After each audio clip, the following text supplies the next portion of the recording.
You've heard my fellow speakers decry the safety management systems, decry the government's purposeful step back from oversight in order to reduce costs and the burden of liability. You've heard about the lack of whistleblower protections, the public's right to know, and our flawed and overburdened access to information system. You've heard the calls for an immediate and subsequent periodic reviews of Transport Canada's oversight system. MJMR did not operate under a safety management system, but they did have safety-related rules, rules that they did not follow, and which may well have resulted in my husband's death and the deaths of all the men on board that day.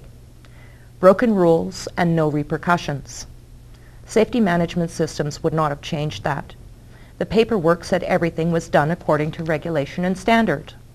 The paperwork was a lie, and the existing system did not identify those lies even after the fact.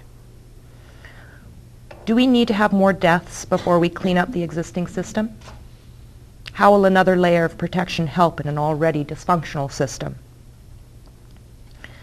Aviation workers, especially in small and remote operations, which, by the way, is where most new commercial pilots go in order to get their hours so they can get the good job, already provides far less stringent occupational health and safety standards than any other high-risk industry. When they voice safety concerns, they're all too often ignored. If they try to bring in a union to help fight for their rights, they're too often fired and subsequently blackballed, unable to find work in the industry.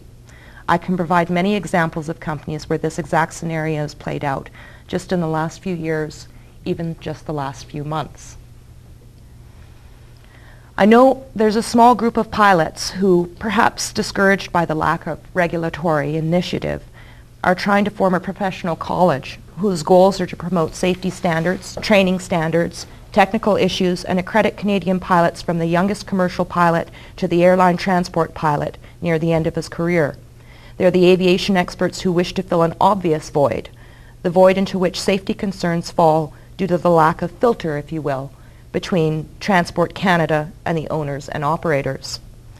Their goals, if adopted, will go a long way to ensuring Canada has the best trained pilots and a safer industry. But other things need to happen too. One of the things that we learned about was the Transportation Safety Board's occurrence classification policy. This didn't seem to exist about 10 years ago, and I'm not sure of the exact date of its inception.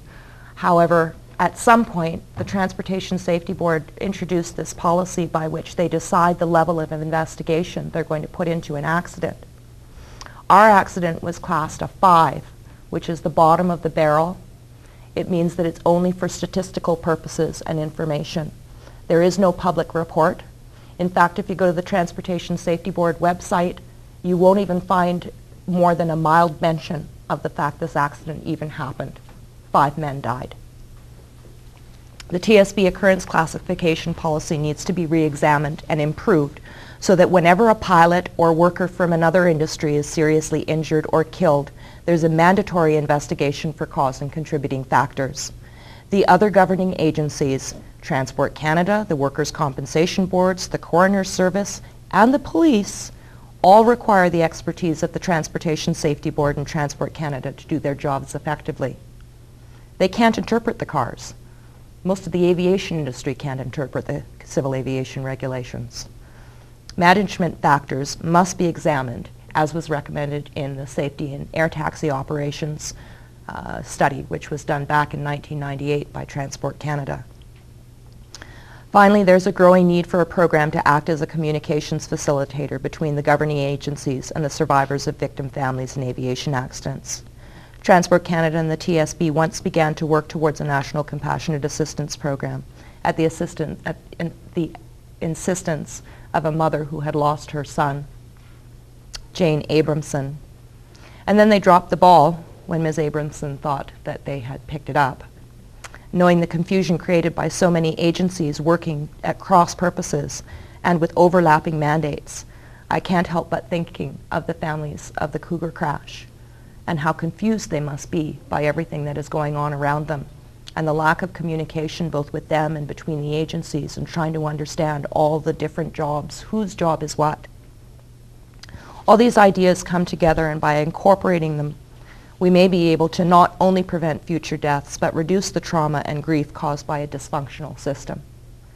My faith in our Canadian government has been shaken. I would like to get it back.